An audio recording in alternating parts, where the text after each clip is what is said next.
Y está con nosotros el ministro de Salud, Fernando Ruiz Gómez.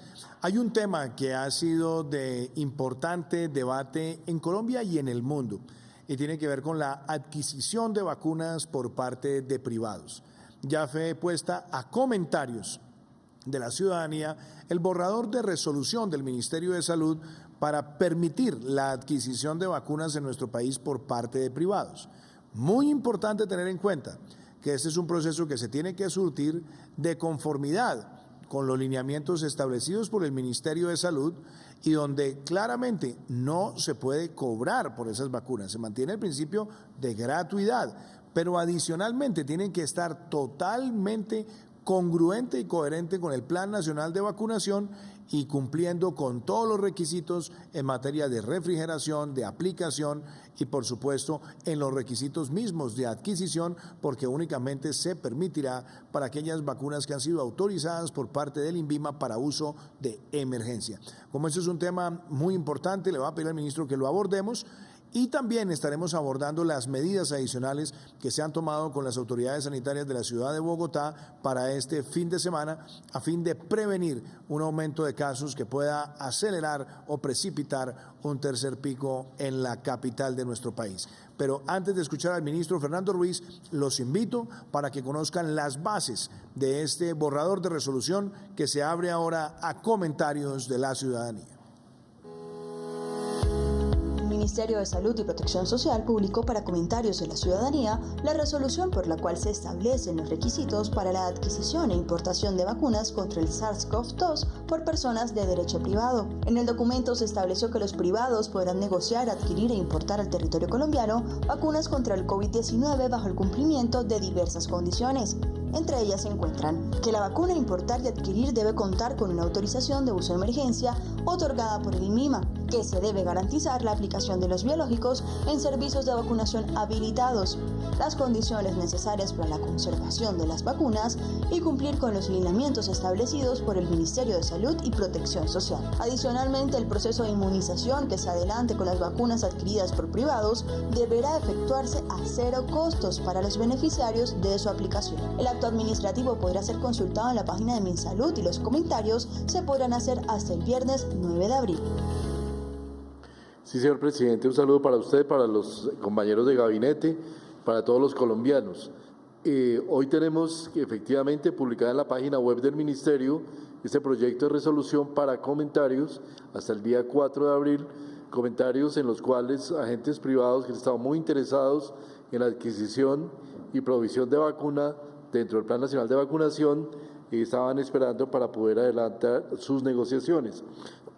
Se establecen unas condiciones muy importantes para preservar tanto la integridad del plan de vacunación como el proceso de calidad para los colombianos en la vacunación. Entre ellos que es necesaria, como en las vacunas que compramos, adquirimos a nivel público, la autorización por parte del INVIMA de uso de emergencia. Esto quiere decir que si ya la vacuna ya tiene una autorización, no es necesario surtir nuevamente el procedimiento, sino utilizar la autorización que ya existe. Segundo, deben proveer una red propia de vacunación en las mismas condiciones del plan público, la cual debe estar habilitada, debe tener condiciones de habilitación por parte del Ministerio de Salud. Dentro de los servicios, esta red no debe competir con la red que estamos actualmente utilizando dentro del Plan Nacional de Vacunación. Deben garantizar una cadena de frío que mantenga las condiciones de la vacuna tal cual lo establecen los insertos y la aprobación por parte del INVIMA, y deben contar con una póliza de todo riesgo que garantice el manejo y gestión de la vacuna durante todo el proceso, desde el proceso de recepción de la vacuna hasta la aplicación final de dicho biológico. Deben cumplir con todos los lineamientos establecidos en el Plan Nacional de Vacunación, y no puede ser un plan aparte, sino debe ser un plan integrado a los lineamientos, prioridades y condiciones del Plan Nacional de Vacunación con las respectivas etapas. Deben igualmente asumir los costos de la aplicación, manejo del biológico hasta su final aplicación, como decía el presidente, con cero costo para la persona que recibe la vacuna. deben también asegurarse de que se firme el respectivo consentimiento informado con todo el protocolo que se establece en los lineamientos del Ministerio de Información para las Personas. Deben utilizar la plataforma informática PyWeb 2 para diligenciar y registrar toda la población que pueda ser vacunada con vacunas adquiridas de naturaleza privada y radicar en el Ministerio de Salud su respectivo plan de vacunación. También importante, cualquier reacción adversa debe ser registrada dentro del sistema de vigilancia que tiene montado el Instituto Nacional de Salud en conjunto con el INVIMA, el sistema de farmacovigilancia, y la atención debe hacerse a través de las EPS, del sistema de salud regular que manejamos en Colombia y que soporta todos los procesos para el manejo de vacunas y el manejo de efectos adversos. Y también ellos serán responsables de todas las condiciones contractuales incluidas dentro de la negociación, y con los compromisos que se adquieren serán responsables frente a los compradores y frente también a las personas que accedan a la vacunación. Este es un conjunto de medidas que están a disposición de todos. Se ha tratado de que se maneje con la mayor equidad y equilibrio, manteniendo la integridad del Plan Nacional de Vacunación, señor presidente. Muchísimas gracias, ministro Fernando Ruiz. Y también muy importante que abordemos el tema de las medidas adicionales para la ciudad de Bogotá. Hemos tenido conversaciones con el Comité Asesor en materia epidemiológica y obviamente ellos acertadamente también hacen las siguientes observaciones. La ciudad de Bogotá es una ciudad que tiene una densidad poblacional grande, pero adicionalmente hay muchas personas que durante la Semana Santa estuvieron fuera, regresaron esta semana. Y por lo tanto, viendo también el aumento en algunas unidades de cuidado intensivo, si bien está en niveles que están dentro de la tolerancia que ha tenido la ciudad en algunos momentos que no generan una alerta roja, lo cierto es que ellos dicen que hay que tomar medidas de carácter preventivo para evitar una exacerbación y por lo tanto las medidas de aplicación de pico y cédula y también esta restricción a la movilidad que tendremos de manera generalizada durante el fin de semana son herramientas para restarle velocidad al virus y se hacen también dentro de los regímenes de excepciones contenidas en lo que han sido estas medidas en el pasado. Así que antes de entrar a estos detalles, ministro Fernando, los invito a que ustedes conozcan cuáles son estas decisiones que se han adoptado para la capital de la República. El Comité Asesor para la Respuesta a la Pandemia del Ministerio de Salud y Protección Social analizó el comportamiento del COVID-19 en la capital del país y la toma de medidas con el objetivo de disminuir el riesgo de contagio. De acuerdo a un análisis de médicos expertos, se determinó en Bogotá, pico y cédula en la capital. Habrá restricción de la movilidad en la ciudad con excepciones reglamentadas a partir de las 12 de la noche del viernes 9 de abril hasta el martes 13 de abril a las 4 de la mañana. El PRAS deberá ser implementado con la realización de pruebas masivas a personas sintomáticas y sus contactos, reconstruyendo las cadenas, sabiendo que Bogotá tiene capacidad de hacer 26.000 pruebas diarias. Las personas que sean identificadas como casos confirmados y sus contactos estrechos deberán mantener el aislamiento de acuerdo a los lineamientos. Adicionalmente, el Comité Asesor hará una evaluación el martes de la próxima semana de la situación de Bogotá. Se trata de un trabajo conjunto entre autoridades y ciudadanía para frenar el contagio por COVID-19 que requiere sostener las medidas de autocuidado como el uso de tapabocas, lavado de manos, distanciamiento y aislamiento en caso de presentar síntomas o ser contacto de un caso sospechoso o confirmado. Este conjunto de medidas para Bogotá y para otras ciudades del país que se encuentran en el marco de la circular expedida el pasado sábado por parte del Ministerio del Interior y el Ministerio de Salud, representa una ampliación en particular para aquellas ciudades donde se ha evidenciado un crecimiento muy acelerado o muy rápido en la tasa de contagio y dentro de esas condiciones, en esta nueva circular aparece prácticamente únicamente la ciudad de Bogotá con esas condiciones y la ciudad se somete a un proceso que va hasta el martes 13, dentro del cual haremos una vigilancia del comportamiento de la ciudad en términos de epidemiología, en términos del número de casos y contagios que se van dando para el próximo martes 13, hacer nuevamente en el Comité Asesor una evaluación de las condiciones en que se ha desarrollado el contagio en estos días que vienen y poder evaluar qué medidas se tomarán a continuidad. Pico y cédula desde el martes 6 hasta el viernes 9, restricción de la movilidad a partir de las 12 de la noche del viernes 9 de abril hasta el lunes 12 de abril, a las 4 de la mañana, y muy importante, se aprovechará este tiempo para establecer un PRAS, un programa de rastreo de contactos muy intenso que se llevará a cabo, que trataremos de llevar 26.000 pruebas diarias en la ciudad para establecer cuál es el real nivel de contagio en las diferentes localidades de la ciudad. El martes, como decía, haremos la evaluación, y además es muy importante tener en cuenta que a pesar de la medida, se puede y se debe concurrir a la vacunación de las personas que aparecen programadas aún durante los 3 días de restricción, para poder recibir la vacuna y poder llevar adelante las acciones del Plan Nacional de Vacunación en la ciudad de Bogotá, al igual que en todas las demás ciudades del país. Gracias, ministro Fernando, y también lo quiero invitar a que contestemos algunas preguntas que nos han enviado los ciudadanos relacionados con el Plan Nacional de Vacunación. Veamos la primera pregunta del día de hoy. Buenas tardes, mi nombre es Fabián Nicolás Quijano Reyes y mi pregunta es: ¿cuáles son las recomendaciones para los pacientes con VIH, inmunosuprimidos, cáncer y entre otras enfermedades?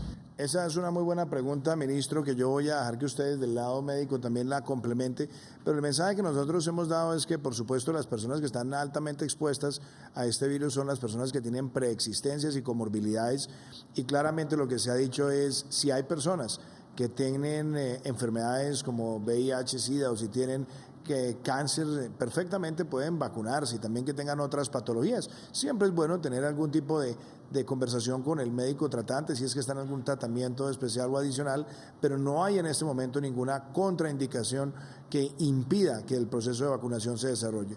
En el caso de inmunodepresión, yo creo que ahí hay siempre que tener el comentario, la guía del médico tratante, pero en líneas generales el mensaje para la ciudadanía es que hay que vacunarse. Ministro Fernando. Sí, presidente, claro, como usted lo expresa, importante aquí, no solamente es posible vacunarse para personas con cáncer, VIH, sino es recomendable. El cáncer está entre las morbilidades y las comorbilidades en las cuales se recomienda la vacunación, siempre a pesar de que se encuentre la persona en radioterapia, en quimioterapia, hacer su proceso de vacunación. Muy importante contar con el apoyo de su médico tratante para que pueda tener mayor tranquilidad, pero aún sin ello es recomendable una contraindicación para la vacunación. ¿Qué otra pregunta tenemos? Buenas tardes, señor presidente. Mi nombre es Cristina Castro. Mi pregunta es, ¿cuáles son los principales efectos secundarios de las vacunas y cómo se pueden tratar?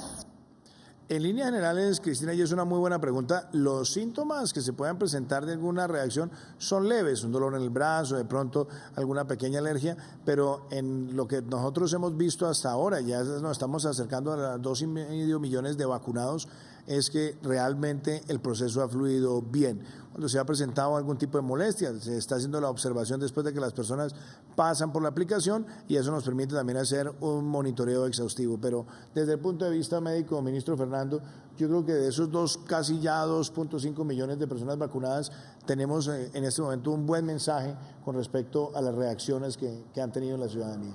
Sí, señor presidente, en general la mayoría de las reacciones alérgicas, reacciones de tipo alérgico, dolor local, han sido reacciones muy ligeras, y obviamente muy importante para los colombianos conocer que nosotros llevamos un sistema de vigilancia por parte del Instituto Nacional de Salud y el INVIMA, que hace seguimiento de todo el proceso, que reporta caso a caso, se hace análisis y efectivamente incluso se hace un reporte a nivel internacional sobre los posibles efectos secundarios.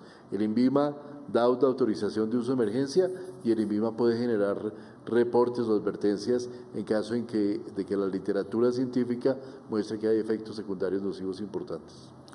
¿Qué otra pregunta tenemos? Buenas tardes, señor presidente. Mi nombre es Enid Vera Osorio. Mi pregunta es, ¿siguen aplicando las demás vacunas o solo están aplicando las del COVID-19? Gracias, doña Enid. El plan ampliado de inmunización que se adelanta todos los años también se sigue desarrollando.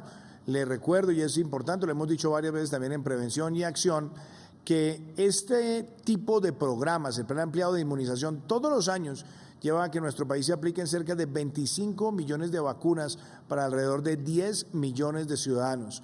Así que estos programas se siguen adelantando porque así como es importante enfrentar esta patología terrible del COVID-19, es muy importante también enfrentar otras patologías en nuestro país. Ministro Fernando. Solamente, presidente, un llamado a los padres de familia. El niño debe mantener su esquema de vacunación, no hay ninguna excusa para no hacerlo. Los servicios de vacunación en los puestos de salud de hospitales de Colombia están completamente habilitados y hay que hacer que el niño complete su carnet de vacunación, especialmente en las vacunas que pueden prevenir cualquier tipo de enfermedad infectocontagiosa. ¿Qué otra pregunta tenemos? Buenas noches, mi nombre es Erdulfo Urueñas. Señor presidente, ¿hay algunas indicaciones especiales para los pacientes que toman anticoagulantes? Primero, la recomendación es que se vacunen y, por supuesto, si la persona tiene esa condición, debe también alertar o advertir al personal que le va a aplicar la vacuna para que se pueda buscar una aguja de un calibre indicado y adecuado y, sobre todo, que garantice la debida aplicación de la vacuna. Pero es importante dar el mensaje que la recomendación y el mensaje para las personas que tienen esta situación es que deben acudir a la vacunación. Ministro, desde el punto de vista médico. No hay ninguna contraindicación, a no ser que el médico tratante específicamente se la plantea al propio paciente, en cuyo caso, si se puede diferir, se puede llevar a cabo la reprogramación para llevar a cabo la respectiva vacunación de este tipo de pacientes. ¿Qué otra pregunta tenemos? Buenas tardes, señor presidente. Mi nombre es Fernando Cuadros. La pregunta que tengo es la siguiente. Quisiera saber cómo se actualiza la base de datos de mi vacuna para saber la priorización. Muchas gracias. Muy buena pregunta. Las personas pueden acudir al portal de Mi Vacuna y pueden hacer también ese registro. También se hace la recomendación adicional de tener el llamado a la EPS para verificar que toda la información de la base de datos esté debidamente actualizada. Pero lo cierto es que siempre se carga en Mi Vacuna y se hace también el cruce de bases de datos con el Sistema General de Seguridad Social en Salud. Ministro Fernando. Estamos utilizando 18 bases de datos diferentes con cruces para poder hacer la analítica de datos necesaria para poder tener la base consolidada y obviamente se alimenta también con las postulaciones de las personas y en la medida que haya correcciones se van corrigiendo a lo largo del tiempo. También se van publicando a la medida que se va generando la respectiva etapa para el plan de vacunación.